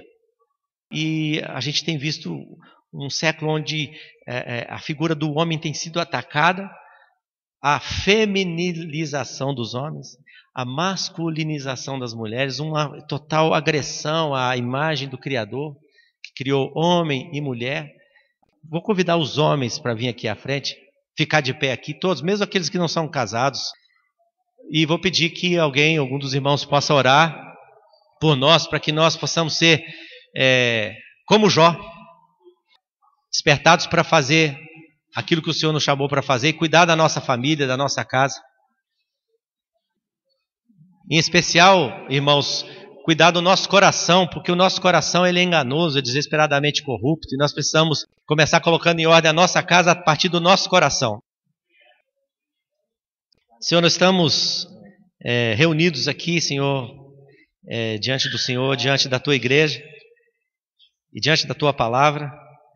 Ela, Senhor, fala conosco, fala ao nosso coração de uma forma que nós nos sentimos consternados, Senhor, com o nosso coração realmente contrito diante do Senhor, reconhecendo que nós precisamos do Senhor, precisamos que o nosso coração seja tratado, seja dissecado pelo Senhor, a ponto de ser tirado dele todo o orgulho, toda a vaidade, toda a arrogância, tudo aquilo que nos impede que o Senhor reine em nosso coração. Nós pedimos ao Senhor que o Senhor tenha misericórdia da nossa família, cada uma representada por cada homem que está aqui à frente, que o Senhor nos ajude, Senhor, a consertar na nossa casa, a começar dentro do nosso coração aquilo que precisa ser consertado, para que a nossa família, Senhor, possa espelhar e espalhar a glória de Deus onde quer que nós estejamos, seja, Senhor, no nosso trabalho, seja nos nossos estudos, seja na forma com que lidamos com o nosso dinheiro, com a nossa profissão, com os nossos semelhantes, com os nossos vizinhos, que eles possam, Senhor, enxergar em nós a pessoa de Cristo, que eles possam ver Cristo na nossa vida, na nossa postura. Que o mundo que não lê a Tua palavra possa ler a Tua palavra em nós, nos nossos atos, no nosso caráter, naquilo que nós fazemos. Pedimos que o Senhor tenha misericórdia de nós. Sabemos, Senhor, que a prova vem. Quem sabe há entre nós alguém que está passando por prova, por luta, por dificuldade. Um momento, Senhor, que talvez alguém até tenha pensado em desanimar, em chutar o balde, como dissemos. Tem misericórdia, Senhor, do que está passando pela prova. Nós não sabemos por que o Senhor está permitindo a prova, mas tenha misericórdia, Senhor. Intervenha com a Tua graça, com o conforto vindo do alto e com a iluminação do seu coração para que ele entenda o propósito do Senhor através dessa prova. Se porventura ainda não veio a prova na nossa vida, sabemos que um dia ela virá. O Senhor nos usar por diante do Senhor para fazermos aquilo que Te agrada. Nós Te louvamos pela Tua palavra, pedimos ao Senhor que tenha misericórdia de nós, agradecemos por essa igreja tão unida, Senhor, na qual nós vemos a pessoa de Cristo espelhada na expressão dos nossos irmãos. Rogamos a Tua graça, Senhor, para que essa igreja continue firme, testemunhando de Cristo, mostrando a glória de Deus nos louvores, na forma com que eles lidam uns com os outros, na forma com que eles evangelizam, na forma com que eles se discipulam uns aos outros. Nós rogamos a Tua graça pela liderança da Tua igreja, por aqueles que estão envolvidos em diversas áreas e ministérios da Tua igreja, que o Senhor esteja agindo com graça sobre a Tua igreja nesse lugar. Desperta aqueles, Senhor, que talvez está entre nós que ainda não creram no Senhor Jesus como Salvador. Pode ser que haja entre nós alguém que ainda não tenha a experiência de ter sido lavado e remido pelo sangue de Cristo. Que também sejam impactados, Senhor, para renderem as suas vidas a Cristo e começarem uma nova vida, uma nova caminhada na Tua presença. Nós Te louvamos, adoramos o Teu nome e bendizemos a pessoa do Senhor Jesus. Oramos no nome do Senhor Jesus. Amém, Senhor. Quero agradecer a todos os irmãos, a igreja. Eu não vou pedir desculpa pelo que eu falei, mas pela forma, talvez, pelo tempo a mais que eu tomei dos irmãos, em algum momento falando um pouco mais, mas que Deus continue abençoando vocês. Obrigado, irmãos, pela oportunidade que vocês me deram, fiquei muito grato, né? Foi uma bênção muito grande para mim, pode ter certeza. Falei com o Vanderlan que se eu bati em alguém, é porque eu apanhei antes, então tenho que retribuir aquilo que Deus tem falado conosco. Muito obrigado. Irmão, eu só queria ressaltar rapidinho o seguinte. Nós sabemos que tem alguns irmãos, algumas famílias, que os filhos deixaram a fé. E às vezes nós vivemos uma vida com normalidade quanto a isso. E não lutamos tanto. Ezequias, ele queria a tranquilidade, né? Então, eu queria deixar para os irmãos uma palavra de Davi. Ele não preferiu a tranquilidade. Ele falou assim: não vou dar descanso a meus olhos até que eu edifique a casa do Senhor. Não é isso que Davi falou? Então, assim, pais, não pense como Ezequias. Não olhe o seu descanso. Olhe a questão dos seus filhos.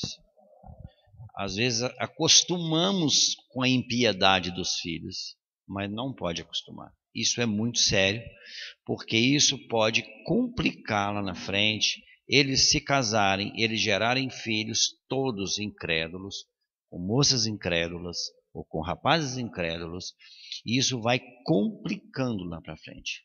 Na realidade, Ezequias olhava o bem-estar dele. Então a gente, quando olha Ezequias com aquela conversa boa, essa palavra, né? Nossa, cara maluco. Mas às vezes, de outras formas, às vezes nós pensamos ou falamos igual. Então, quando ele falou assim, olha aí, é mesmo, que às vezes nós vemos famílias e às vezes vemos os pais que às vezes não estão empenhando muito. Olham isso é muito sério. Empenhe pela vida dos seus filhos. Amém? Tipo Jó, né? Então, isso que eu queria falar, queria abençoar a vida do Alfredo. Então, vamos orar pela vida do Alfredo e pela nossa vida. Amém? Senhor, nós queremos abençoar a vida do Alfredo e da esposa e dos filhos, com toda sorte de bênção. Nós, a Igreja Cristiana e das localidades vizinhas, abençoamos esse casal, em nome de Jesus. E a nossa vida, Pai, obrigado pela revelação que o Senhor trouxe para nós, que nós ganhamos do Senhor, e que isso vai realmente constranger o nosso coração. Pai, é isso que nós pedimos, em nome de Jesus. Amém e amém. Que Deus nos abençoe.